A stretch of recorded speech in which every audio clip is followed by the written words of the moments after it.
Welcome back to Good Day, where we love local. And if there's too much going on next week for Independence Day, why not take in something patriotic, historic, and a little bit quieter and calmer? Yeah, so Jim Priebe and Patrick Cook, they join us from a hidden gem in Ottawa County, the Liberty Aviation Museum. Good morning, guys. Good morning. Good morning. So we said it, this is a hidden gem. So tell us a little bit about this museum.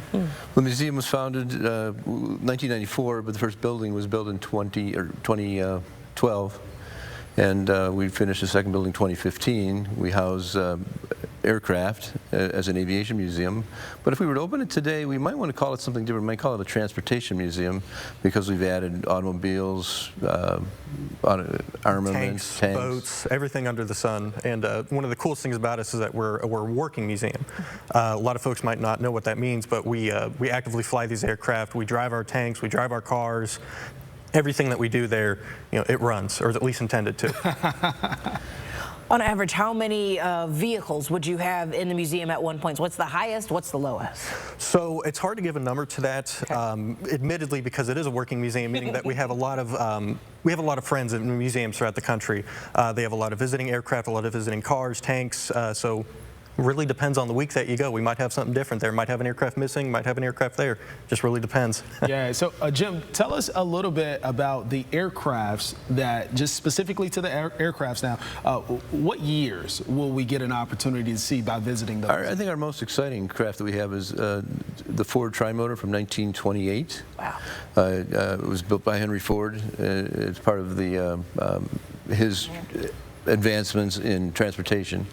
And we bought this plane 9-10 years ago and put it in a rental or a leasing pool. It was flying the eastern coast and southern states to raise money to pay for the plane. It is now back with us, and we're excited to see that we're going to be flying that from the museum on a weekly basis. From there, we have a 1920, what is the B-25? 1943, I believe, yeah. B-25 J. Mitchell. Which is from the Second World War, and that's a beautiful aircraft. It's been restored and has won awards for its rebuild. It's an absolutely beautiful aircraft. Yeah. So why do you think it's important to preserve this history and to share it with folks here in Northwest Ohio? Well, one of the things that we know, as in the museum industry, if we talk about, is that the museums are changing and to this. Yeah. Students or kids can go and think they can experience something like the B-25 by learning about it on the internet. That's a very valuable part of it, but there is nothing like standing beside it when two 1,600 horsepower engines are spinning the props and you feel the ground shake and so on, and you actually see the size and the feel of the aircraft, the bravery and how flexible those folks had to be to operate that aircraft and how important it was.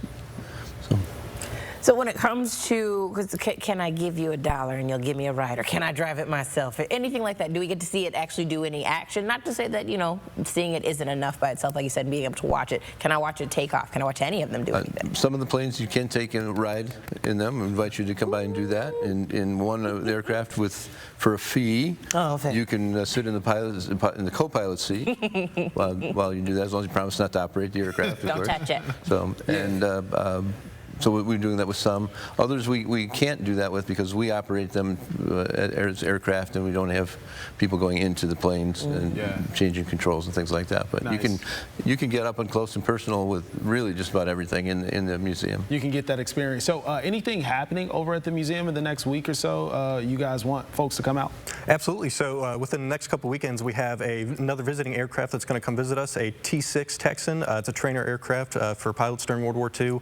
They're going to be giving out rides at the airport, and weather permitting, we're going to be doing our own rides as well. So that'll be up until the July 4th weekend, so please come out and visit us. Favorite displays, each of you, which are the best ones that you got to see? To me, it would be the B-25. Okay. Yeah, it really is. Georgie's gal. It's just an absolutely beautiful aircraft. So. Yeah, and let's talk about those automobiles a little bit too. So we're talking about the aircrafts, but those automobiles are there as well. So how far back are we seeing, and what's the variety of these? We go back to probably about the mid-1910s. There's a lot of, during that time, there was a lot of kind of more independent car companies that aren't really around today. We showcase a lot of those. There's a Sandusky tractor there from the mid-1910s. We go all the way up until probably about the mid-1950s and 60s with our Corvette and Chevy collection. So Wow, sounds like some pretty cool vehicles to be able to see. And like you mentioned, this is a working museum. So you're constantly working on these vehicles, the aircrafts. How difficult is it to get parts to keep everything running? A great example of that is our PT boat. We are rebuilding a PT boat from the Second World War. It's a 73-foot vessel, and we are remaking the entire vessel from bow to stern. Using white oak and mahogany, and we're making the parts. Every single part is being manufactured there at the museum. It's being done by volunteers. Our museum as a whole receives no government funding whatsoever, so all of our financing comes through guests and donations. And we've been working on this about 12 years, I think, on the boat itself. And we're looking forward to being able to put it into service and take people for rides on that particular vessel as well in Lake Erie. Awesome. So, sounds pretty cool. So where can people find you?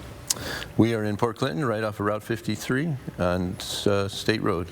Okay. All right. Well, thanks so much. Really, it would be nice to get out and see some. Come of out these and see us. We'd love to take you for a ride. We'll take you out. Right. All right. I'm scared of heights, though. Thank you so much, guys. We really appreciate your time. Well, when Toledo's longest-running 9 a.m. show continues. Amanda Faye is back tomorrow, but she did leave us some hacks for today, making batteries work in a pinch and organizing your pantry. See all this when Good Day returns.